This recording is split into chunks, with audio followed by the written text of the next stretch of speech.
먼저 첫 번째 주인공은 논란이 되고 있는 그 판사 이야기입니다. 대법원에서 저희 채널A의 단독 보도가 나가고 나서 이 판사 이후에도 이런 정치적인 글을 올렸고 정진석 의원 판결 전에 그 글들을 삭제한 것에 대해서 좀 중하게 살펴봐야 되는 것 아니냐라는 기류 변화가 있었다라는 보도 어제 저희가 해드렸습니다. 오늘은 어떤 보도 나왔지 함께 보시죠. 박병공 판사 게시글 관련 대법원이 진상조사에 착수했다라는 보도 채널A에서 단독 보도해드렸죠. 윤리강령 위반 시 뚜렷한 징계 기준이 없다. 하지만 법조계에서는 이런 얘기도 나오고 있습니다. 과거 MB정부 시절 대통령 조롱하는 합성 사진을 올린 이정열 판사 품위 유지 위반으로 서명 경고 조치가 취해졌다는 것.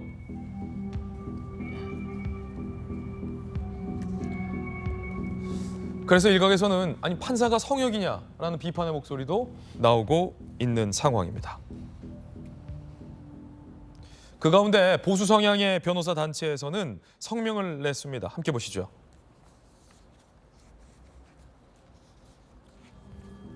한반도 인권과 통일을 위한 변호사 모임, 정진석 의원을 정치 이념적인 적으로 간주한 거 아니냐.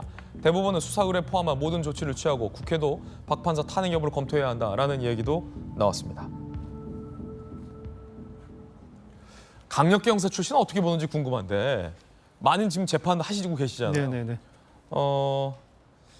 일종의 어떤 정치 성향글을 판사 임용 이후에도 올렸고, 예를 들어서 뭐 이재명 대표의 대선 패배에 대해서 울분을 토하는 글이랄지, 박영선 의원의 뭐 서울시장 관련된 패배 이후에 눈물을 참지 않는 글을 올렸다든지, 조국 유시민 관련해서 검찰 수사를 비난하는 글을 올렸다. 이런 것들. 네네. 그리고 정진석 의원 판결 전에 이런 글들을 본인이 스스로 삭제했다. 그래서 여권에서는 야 이거 뭐 정치적인 의도가 다분히 담긴 정치적 판단 아니냐. 뭐 이런 의혹을 제기하고 있는데 강력계 형사 출신이 보시기에는 어떻습니까?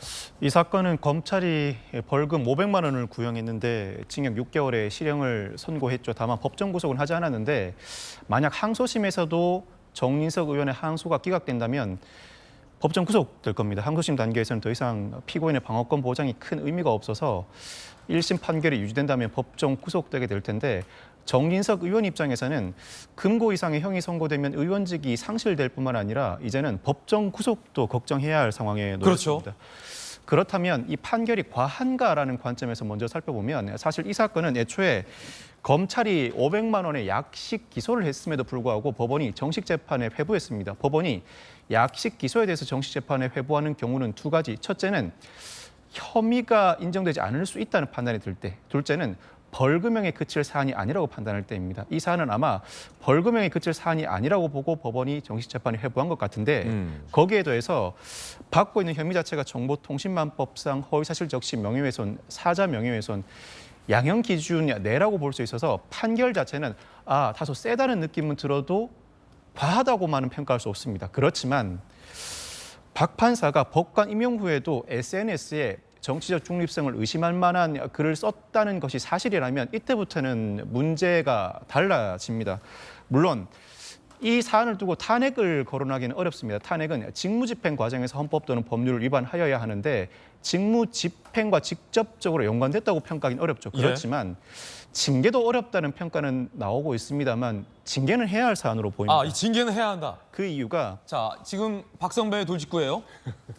법관징계법상 법관은 직무상 의무를 위반한 경우뿐만 아니라 품위를 손상하거나 법원의 위신을 떨어뜨린 경우에도 징계에 처하도록 하고 있습니다. 즉, 만약 정치적 중립성을 의심할 만한 글을 법관 임용 후에도 작성했다면 당장 저부터도 이 전제가 없었다면 형이 다소 세긴 하지만 충분히 선고할 만한 형이다라고 생각했을 텐데 이 전제가 부과되니까 자신의 개인적 성향이 판결에 반영된 것 아닌가 변호사인 저조차도 의심하게 됩니다. 이 자체가 법관으로서 상당히 부적절한 처신입니다. 변호사가 볼 때에도 의심할 만한 정황이다. 품위를 손상하거나 법원의 위신을 떨어뜨린 행위라고 충분히 평가할 만합니다. 그렇다면 충분히 징계가 가능하고 법관은 독립성과 중립성이 생명입니다.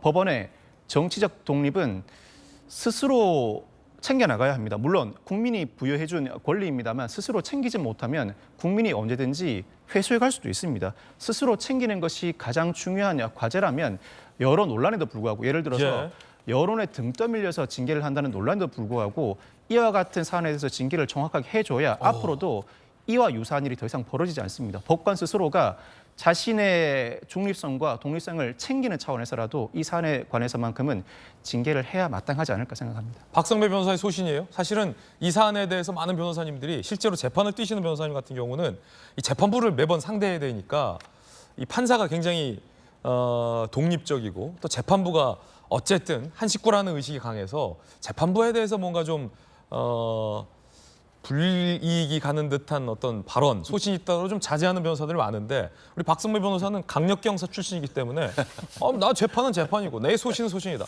이거 징계해야 된다라는 또 개인적 소신을 밝혔습니다. 지금 실수한 거죠, 그러니까. 아니요, 소신을 잘 밝힌 거죠.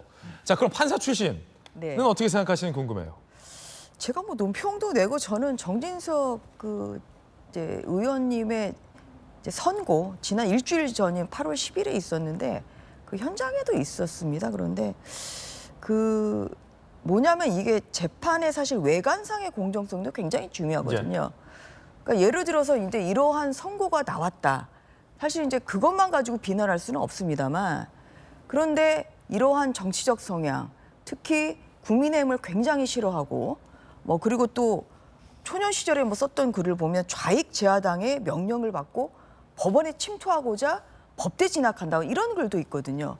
그래서 뭔가 그러한 이념적 편향성을 가지고 그리고 또 법원에 근무하면서 썼던 것을 보면 이재명 대표의 그 민주당 대선 패배에 대해서 또 좌절하는 이런 글을 최근에도 또 몇 년 쓰고 이런 것을 보면 이게 재판을 받는 사람의 입장에서는 과연 이게 공정한 재판일까 하는 의심을 안 할 수가 없다는 얘기를 하는 겁니다.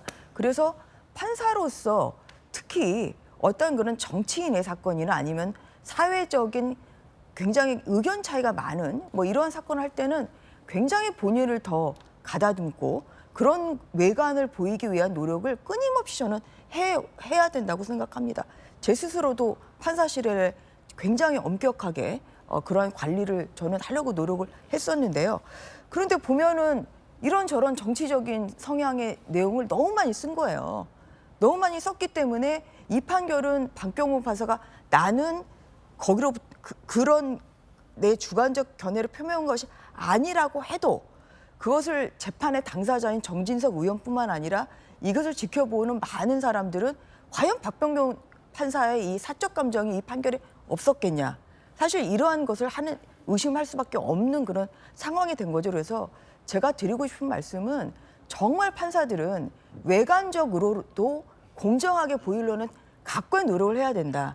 그렇기 때문에 SNS에 특정한 또 어떠한 그런 정말 지나친 이러한 정치적 성향을 쓰는 것 자체가 굉장히 부적절하죠. 그래서 지금 대법원에서도 이거는 판사에 임용되고 나서도 이런 글을 썼다는 것은 이것은 법관 윤리랄지 여러 가지의 문제가 있다고 보기 때문에 지금 진상조사를 한다는 것이고요.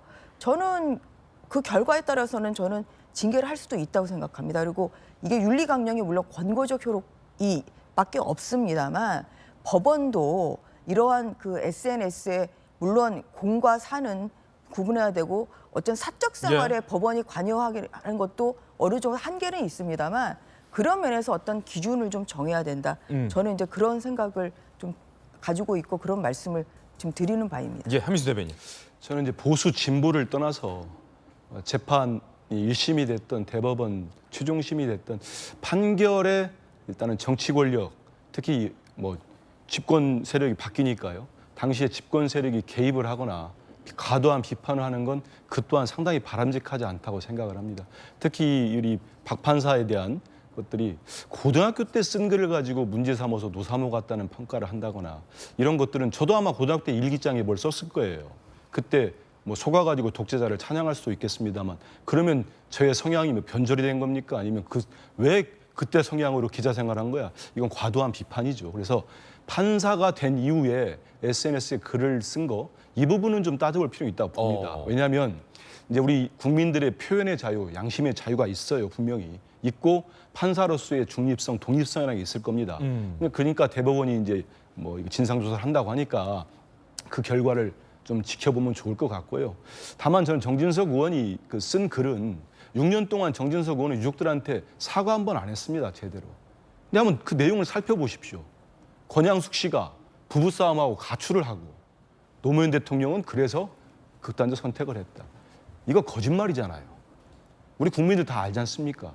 이만한 유족에 대한 사죄에 대한 명예훼손 좀 심각하다고 봅니다. 그 6개월? 저는 모르겠습니다. 정진석 의원이 진짜 그렇게 억울하다면 2심, 3심을 하시면 돼요. 우리나라가 3심자 아닙니까? 판결을 또 받아보시면 됩니다. 근데 저는 이게 나오자마자 집권당이 왜 이렇게 정말 표현이 미안합니다. 벌떼처럼 달려들어가지고 왜 이렇게 판사를 공격을 합니까? 그리고 한번 보십시오. 얼마 전에 정말 대법원 잉크도 마르지 않은 김태우 전 강서구청장을 사면 복권을 시켰는데 김명수 대법원이다 여당 발로 공격을 해댔습니다. 그 팩트를 한번 보세요. 거의 대법원 1심, 주심 판사가 대법관께서 양승태 대법원장 임명 제청하신 분이에요. 기소하신 부장판사는 윤석열 대통령 검찰총장 시절에 추미애 전 법무장관과 당시 법무장관과 추윤 갈등이 있었을 때 윤석열 총장 편을 들고 추미애 장관을 비판하고 검찰을 떠나신 분입니다. 문재인 검찰이라고 뭉뚱그려 공격하시면 안 돼요. 그래서 팩트를 정확하게 짚어보고 적어도 저는 사법부에 대한 공격은 일반 우리 국민들이나 아니면 무슨 변호사 단체 보수가 됐든 진보가 됐든 이렇게 공격을 하고 비판을 할 수 있습니다만은 정치 권력들이 이렇게 개입해가지고 하는 거는 이러다가 자칫 사법부마저도 정말 독립성을 완전히 허물어버리는 우를 범할 수 있다 이런 생각이 듭니다. 예, 항소심 결과가 어떻게 나오는지를 보면 이 박 판사의 1심 판단이 과연 상식선인지 아닌지에 대한 아마 국민들의 판단도 가능할 것 저는 이제 같습니다. 한 가지만 제가 네. 바로잡으면 그 전진석 지금 의원께서는 이 2017년에 쓴 이 SNS 글에 대해서